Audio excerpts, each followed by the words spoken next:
Hi everyone, Gary here with your latest show here on the fourth official. Now, joining me to look back on what was an eventful game at Hampden last night. Steve Clarke's Scotland side had their final warm up before the Euros begins in earnest next week, with a 2-2 draw against Finland. Making their debut here on the fourth official is my good friend Kalle Karppa. Warm welcome, Kalle. Hello, how are we doing? How are we doing?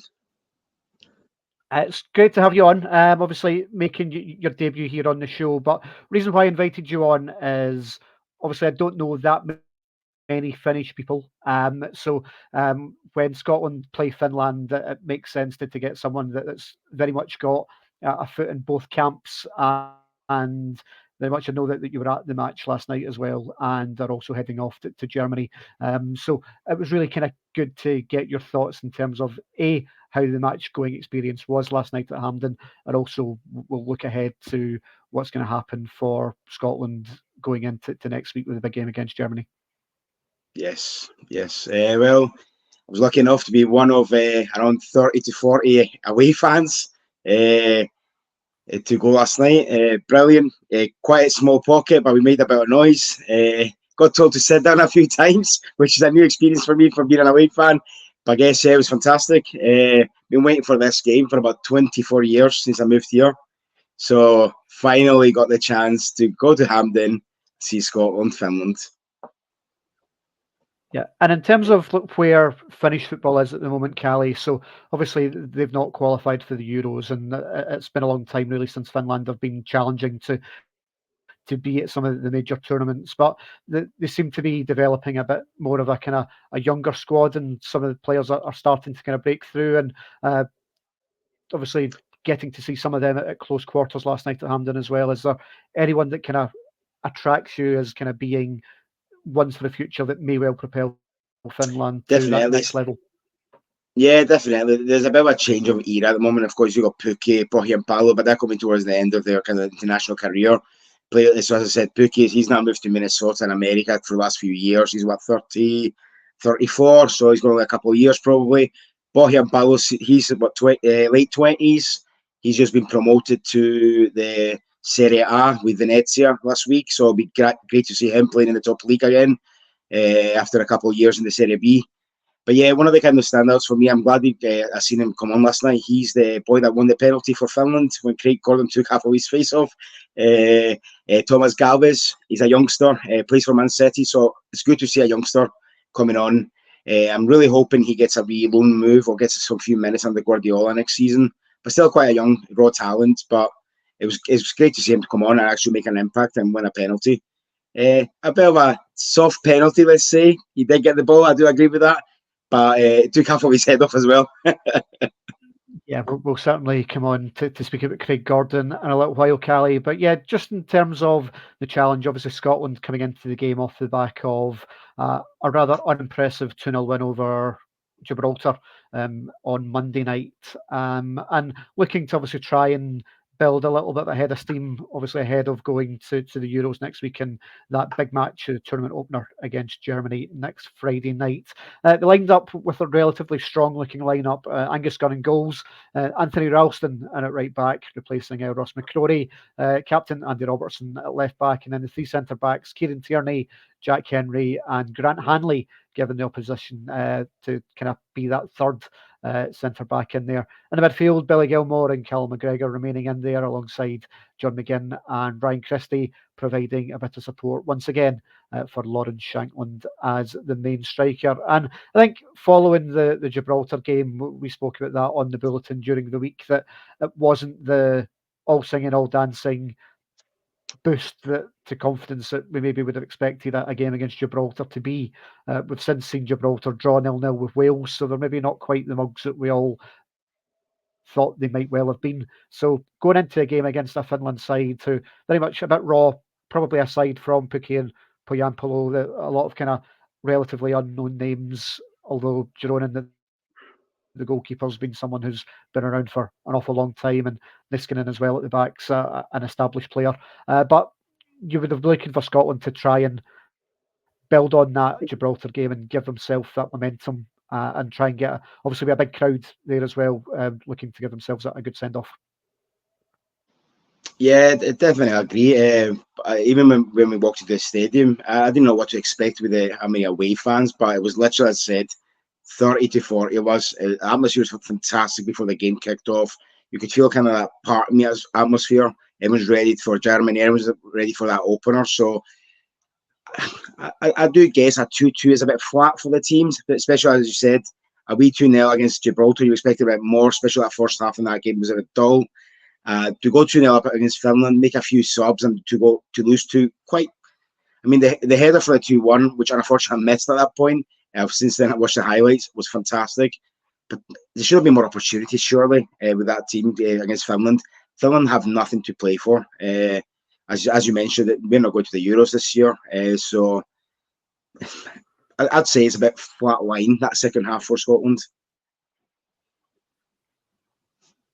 Yeah, obviously Scotland going 2-0 ahead. But if we look back on the game last night, first half, not a great deal really happening in terms of goalmouth action. I think both sides, I think, will look back on it and go that there might have been a little bit more creative. I think Scotland tending to look their best down the left-hand side when Tierney and Robertson particularly on the overlap, and on the right, Ralston certainly got forward, and that's something that he does regularly for his club side Celtic. So a bit more attacking than certainly what Ross McCrory would be. I think going to Germany next week, probably expect McCrory to play because he's a bit more defensive minded than maybe Ralston. So expecting that Scotland are not going to have quite as much of the ball as certainly we've had in the Gibraltar in the game last night. Next week in Berlin. So I'm not expecting really too many other changes. So I think perhaps McTominay maybe coming in, perhaps for Gilmore, maybe for Christie if he's fit. But other than that, I think that's probably looking like the starting lineup. Maybe Porteous for Hanley. Yeah. I'm excited. It's the only game on the group stages I'm not going to myself. So I'll be watching it here, and watching somewhere in Glasgow. I'll be watching it with a bunch of friends. So looking forward to it. Don't think they'll be very attacking, but I don't think they'll be shy as either. I don't think they'll set the full game. Definitely not. You set against a German team all the way, you will lose goals. They will need to still put that kind of attacking presence. So Friday's it's gonna be a cracker. I think. I really think it's gonna be good. Yeah, I think a tournament opener always is exciting for any team. Obviously, people of a certain age, like we are, Kelly, but we'll remember France '98 and that opening game against Brazil, and running home from school to watch that game because it was a 4 o'clock kickoff. Next Friday, I think the whole of Scotland is going to stand still and be watching that game and seeing what they can come up against. And it's very Steve Clarke for Scotland to perform, particularly in a competitive game against a more established, kind of bigger nation. Historically, games against smaller nations have been games that Scotland have tended to struggle in, but raising themselves for that big occasion isn't something that Scotland tend to have too many problems with. So they'll certainly be right up for it. Definitely, I definitely agree with that. The amount of games you've Scotland have playing against smaller nations, and it's just been 1-0 wins, draws, even some of the kind of bad losses. And then you play against like France and all the big boys, and Spain, and grab the big wins, the headliners, you would say. But yeah, it's not just got to be Scotland a standstill on Friday. I think most of Europe, most of the world will be watching that game. So what a great opportunity for some of these players. Yeah. Now, for Scotland and Finland, obviously Finland have never beaten Scotland ever in their history. Previously played 6 times, Scotland with 4 wins, 2 previous draws, including the most recent match, which was back in 1998, if you remember that, in a friendly. Obviously, the last time they played in competitive games was 94, 95, and the run up to the Euros that were held obviously in England down in 1996. So obviously, first time we've played since that game in 1998. So Jonathan Johansson scoring the goal for Finland that night, and What a he's player. obviously a What player a that player. we both got very fond memories of. But in terms of kind of recent form, Scotland and friendlies don't necessarily get on terribly well. We've not won a friendly aside from Gibraltar for a good number of kind of games. It's a difficult, I think, to raise your game for a kind of friendly. And I think Scotland have deliberately picked a harder games over the course of the last 12 months to try and build up, going to the major tournament, like playing the Netherlands, playing Spain. Obviously, the game against Northern Ireland, which was a very disappointing performance at Hampden earlier on this season. So, bit of pressure, I think, on Steve Clarke last night to get a result, to get a performance, to give people a little bit of a send-off. And I think you saw that particularly early second half when very clearly the tempo seemed to rise a little bit. Again, particularly with that overlaps, but the likes of McGinn and Christie were getting a lot closer to Shankland and trying to create a bit more goal action. Yeah, definitely. As also one of the things I was thinking through yesterday, being a Scotland fan, as a Finland fan, was I'm sure it would have been in the back of minds of many, is the injuries.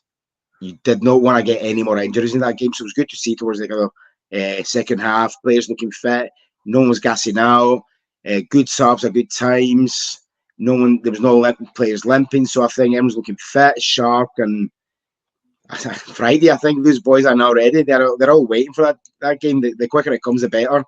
As you mentioned, they will step up compared to some of these friendlies, which Scotland tend to not play as well.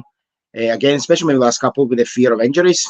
Dice got off injured. I'm sure that would have put a bit of fear in a lot of the players. So these kind of tastier tackles are not being thrown in. Maybe not going in for the 50-50s as much. So it was good to see no injuries last night. So.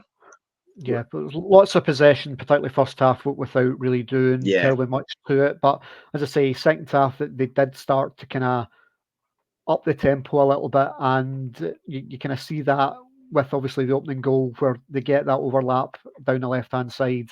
Obviously, that's Andy Robertson to a T, being able to kind of get in the opposite end of the park. Yeah. A really good dangerous cross right across the 6-yard box, and I think, to be fair to Huskonen, the defender, not really a great deal that he could have done. He just kind of floats a leg out at it. It's a goal that we've seen a lot over the course of the last year in terms of defender just trying to get a bit of contact on it, and it flies into the back of the net. Obviously, slight mixed emotions for you probably at that time as a Scott-Finn fan. How did you feel when it went in the back of the net? Yeah, so I was right across the line in that section, and I seen it perfectly. I was like, oh, we were singing away, and as soon as the goal went, it went mental. We were such a minority in the crowd. But yeah, again, the quality he brings in, those crosses. If you don't get your foot in properly to put that away or clear it, most of the time you're gonna get a bad touch and it's gonna end up through the goalkeeper. The goalkeeper had no chance either. So, but hey, it happens. My main worry was as soon as it went 2-0, I was, this could get a bit nasty a bit later on. So yeah. Yeah, and you could feel within the stadium that Scotland certainly got their tails up with that opening goal. The crowd were obviously much more vocal as well, and the fact that they were much more involved in the match as well, creating a much better atmosphere, and that seemed to kind of drive Scotland on a little bit more. Again, overlap this time on the right-hand side. Ralston puts a cross in that just evades Ryan Christie, but it goes to the other end of the box, and again, Robertson's there to float it back in, and Shankland gets ahead of his marker at the back post, and it's a good header from 6-7 yards out into the back of the net. And for someone that there's been a little bit of criticism of, and Lauren Shankland obviously came off the back of a very good season with Hearts, but it wasn't his best match against Gibraltar on Monday night, and he did miss obviously a couple of chances, particularly in that game in Holland earlier on this season as well. So when that striking jersey very much is up for grabs, kind of Adams is there, obviously Dyke's now injured, so getting a goal for Shankland will do him the absolute world of good to try and stake a claim for that jersey on Friday night. I still think Adams will start. I definitely think he will. But that goal's huge for Shankland, 100%. Going into a tournament with a goal, definitely. The boy can't score goals. You look at him last season, unbelievable season for a team like Hearts. Goals pretty much in every game. He was unbelievable. I'd be super. I hope he's not there next season because he'll still be banging them in. So hopefully they lose him next season. But yeah, definitely. I think we'll see more of him in the Euros, definitely. But I think Adams is still the main striker. Shankland will be great to come on once some of the defenders are more tired. You see the way he bullied that boy last night for the goal. Even if you look at the play out into it, he bullied him off him so easy. The header was so easy. Great header, boom, back in, 2-0. I was like, oh, here we go. This is going to be ugly.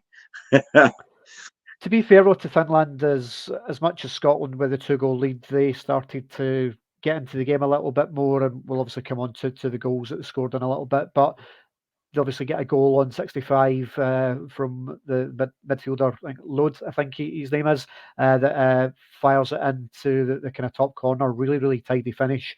A couple of yards offside, to be fair to him, so the goal didn't count, but it was a very tidy finish, and he took it very, very well. Not a player I was terribly familiar with, if I'm honest. He's not someone that I've ever really seen before. Yeah, to be honest, some of the players I do follow, a lot of them now playing in the MLS, which is a league I followed for a few years, especially because I'm unfinished players in there. But yeah, Robin Lod's been a solid player for the national team over the years. I think it's someone that coming out tomorrow is the end of the kind of new era. But yeah, I'm a big fan of. He's always putting a chef in the midfield for Finland. Yeah, and then obviously he made a couple of changes to bring on the brilliantly named Ant-Man, which we'll certainly come on to for his penalty. Yeah. He comes on for the captain, Timo Pukki, and also Coleman coming on for Puyampolo up at the top end of the park. And that just seemed to give you a bit more physical presence at the top end of the park. And Grant Hanley, who we spoke about at the start of the show, given the opportunity to start the game with Porteous on the bench and Scott McKenna not playing. I'm not really sure he will look back on the first Finland goal with any great fondness with the Kalman getting in behind him. Nice tidy header, to be fair, into the bottom corner, but he doesn't have to do too much to get away for Grant Hanley, who kind of gets caught under the ball a little bit. And I think probably the one person that will be delighted with that goal will be Ryan Porteous, because he's he's not done well to get his place in the side. Yeah, going back to, as you mentioned, the Ant-Man coming on, both from Ant-Man and Kalman, what a difference in the energy, the push in the front, the kind of, again, bullying defenders. The cross from Ant-Man and the header, it wasn't an easy header. It wasn't, you had to kind of go backwards and kind of put it through. And I think that was straight after Craig Gordon came on, so it's a bit of a shame, but hey, as I said, I missed the first goal, so I just jumped out to get a beverage, came back, and I was like, oh, they've scored. So luckily I've seen the highlight this morning for that. But yeah, delighted to go back in, see some of the boys there celebrating. I was there with 3 of my younger brothers, so it was great to see them jumping and celebrating. We had a good crowd of Scottish fans around us, having a laugh with us, so that was quite good.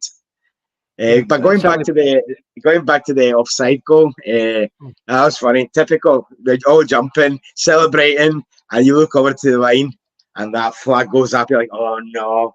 And then the banter starts. Everyone turns around. I think especially if you're massively outnumbered, like you say you were as well. It's that I think that's part of the joy, I think, of being an away fan, particularly in a kind of non-segregated area, and it's something that we'll maybe touch on a little bit, because talking about substitutes, you mentioned Craig Gordon coming on.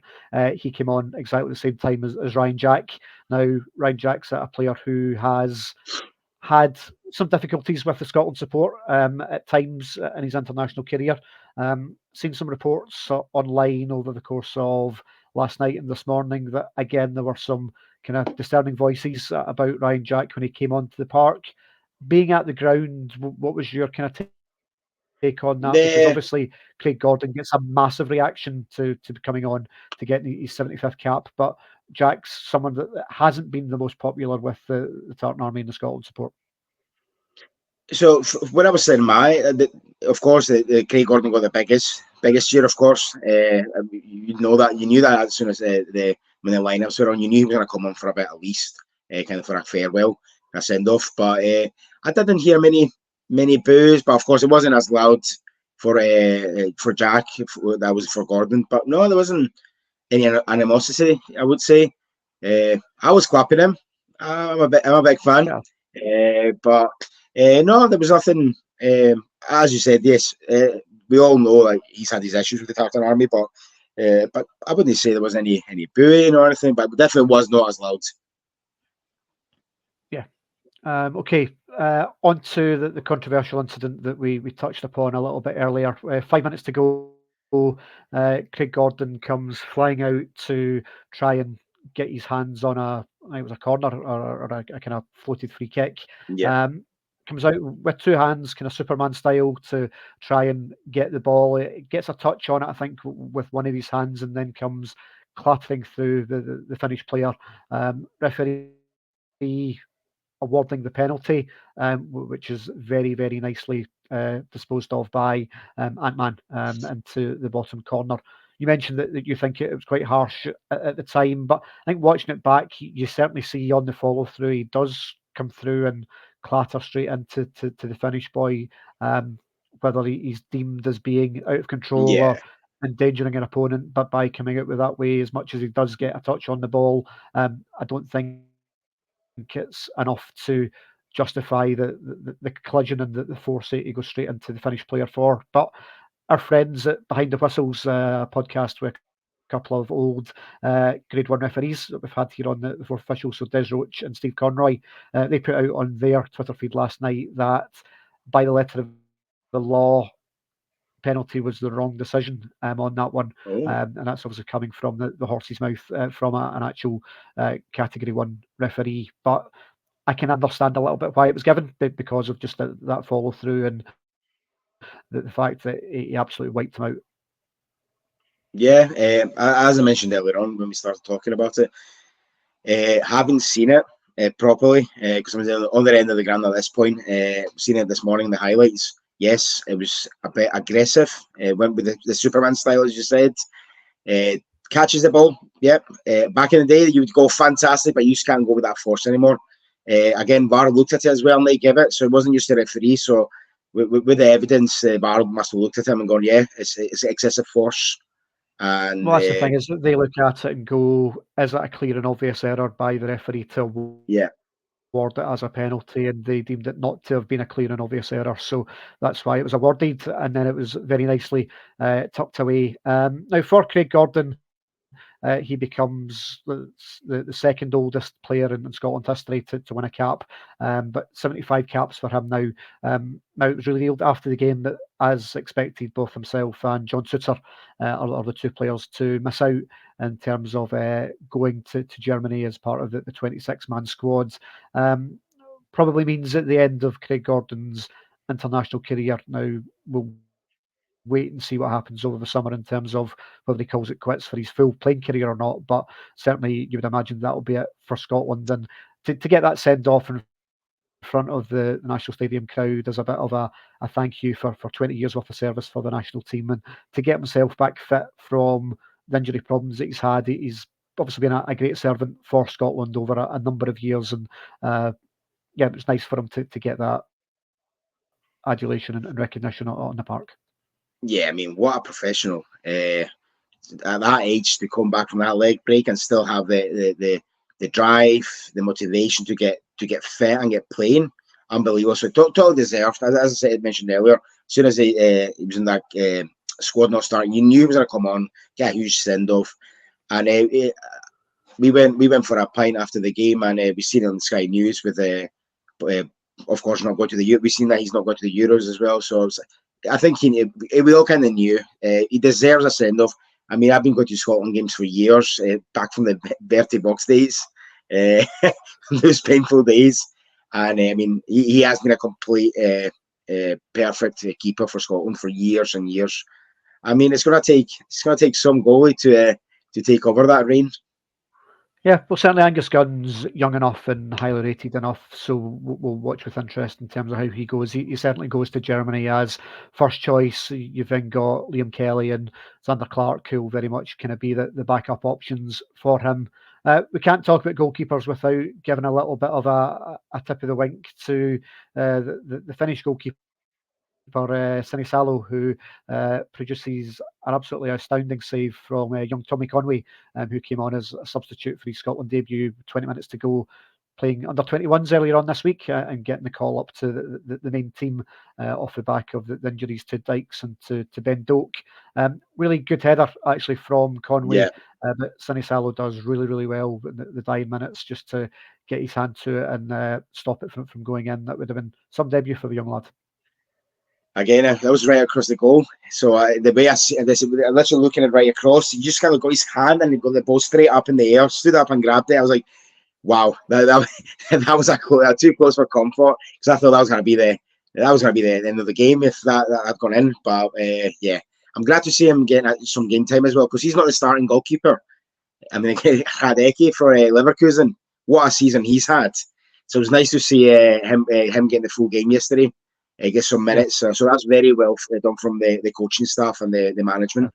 Obviously, came on at half time for Horonen, who's obviously been a mainstay of this Finnish side for a number of years. But yeah, you're quite right to mention Hradecki as well, who's had a great season. But I think that's what you want to see in friendlies at times, especially for teams that don't have a lot at stake, is to try different players and giving them a bit of a go. And obviously, you mentioned Timo Pukki's coming towards the tail end probably of his international career. So you want to see what that kind of next generation looks like, and certainly with Coleman and Antman certainly seem to have a little bit about them. Now going into after the Euros is finished and the qualifiers begin for the World Cup and Nations League and stuff, can be a little bit of optimism for Finland, but obviously a long way to go before you're possibly challenging for those honours of getting to tournaments.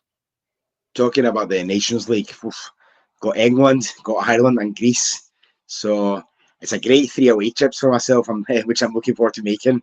A day out in Wembley, day out in Aviva, and then so hopefully get my way to Greece as well. But nice and close. My first away game with Finland was Northern Ireland this year, 1-0 win in Belfast. What a day out that was!